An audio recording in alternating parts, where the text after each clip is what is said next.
Hello नमस्कार साथियों, मेरे YouTube चैनल में आप सभी को स्वागत है।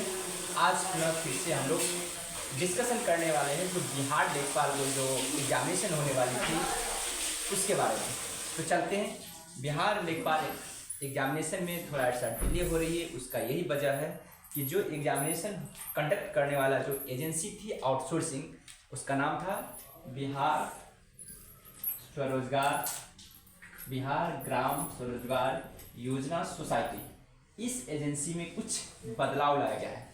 अब जो है बिहार लेखपाल को जो एग्जामिनेशन होगी उसका जो एग्ज़ाम जो कंडक्ट करने वाला एजेंसी होगा उसका नाम होगा बीसीईसी के माध्यम से ये बिहार लेखपाल की भर्तियां की जाएगी। उनके माध्यम से ये एग्ज़ाम कंडक्ट करवाया जाएगा ताकि एग्जामिनेशन में ट्रांसपेरेंसी हो।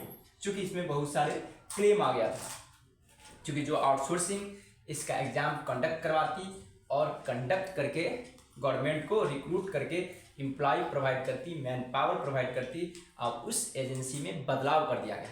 तो ये भी एक अनुमान लगाया जाता है कि हो सकता है तो मे भी फॉर्म जो होगा फिर से रीओपन होगी और फिर से फॉर्म भराएगा। जो पहले से ऑलरेडी अप्लाई कर चुका है उनको अप्लाई करने की रिक्वायरमेंट नहीं होती, लेकिन जो न्यू कैंडिडेट होंगे, जो न्यू अप्लीकेंट होंगे, उनके लिए काफ़ी एडवांटेज होगा। क्योंकि जो भी कैंडिडेट पहले से भी अप्लाई कर चुके थे लेकिन मास्टर्स डिग्री कंप्लीट नहीं किए हुए थे, बट अब जा कर के उनका मास्टर्स डिग्री हो गया होगा, तो उनके लिए भी काफ़ी एडवांटेज होगा। क्योंकि यहाँ पे जो भी मास्टर्स कर रखे हैं वैसे अभ्यर्थियों के लिए यहाँ पे 20 मार्क्स का बोनस मिलता है और उस 20 मार्क्स का 50% वेटेज दिया जाएगा एकेडमिक का। तो अल्टीमेटली फाइनली उनको 10 मार्क्स का ये बोनस पॉइंट होगा और किसी भी एग्जामिनेशन को क्वालिफाइड करने के लिए 10 मार्क्स काफ़ी माना जाता है। इवन यहाँ पॉइंट भी थोड़ा सा बढ़ जाती है तो एडवांटेज होती है। ये तो 10 मार्क्स है, तो ये मार्किंग कैसे किया जाएगा, स्कोर कैसे किया जाएगा, थोड़ा उसके बारे में जिक्र करता हूँ। तो देखिए यहाँ पे जो स्कोर कार्ड होगा, जब भी रिक्रूटमेंट होगी और आपका जो यहाँ पे जो क्राइटेरिया है, किस क्राइटेरिया के बेसिस पे यहाँ पे सिलेक्शन होगी, तो यहाँ पे क्या किया जाएगा, जो आपका एकेडमिक है, जो एकेडमिक परफॉर्मेंस है। जैसे एग्जाम्पल के तौर पे आप बीकॉम वाले स्टूडेंट हो, ठीक है, क्योंकि कॉमर्स का ही भरेगा तो बीकॉम का मैं एग्जाम ले रहा हूँ। तो बीकॉम में सपोज आपका 75% मार्क्स है तो ये रहेगा।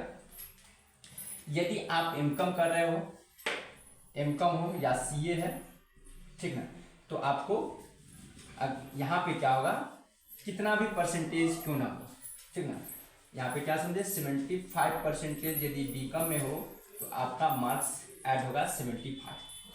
एमकॉम में कितना भी परसेंटेज है, यहाँ पे डैश लिखता हूँ, तो आपको 20 मार्क्स बोनस मिलेगा, तो कितना होगा 95। अब इस 95 को क्या किया जाएगा, 50% किया जाएगा। 50% ऑफ कितना होगा 95 इज इक्वल टू होगा 47.5। ये आपको रहा एकेडमिक स्कोर, ठीक है। अब फिर क्या होगा, 100 मार्क्स का एग्जाम कंडक्ट करवाएगी गवर्नमेंट। तो अब ये 100 मार्क्स का जो एग्ज़ाम होगा, इस 100 मार्क्स में सपोज दैट आउट ऑफ 100 में यदि आप 80 लाते हो तो 80 का फिर क्या होगा 50%, अर्थात 40 मार्क्स। इन दोनों को ऐड किया जाएगा, 87.5% आपको टोटल मार्क्स ऑब्टेन माना जाएगा।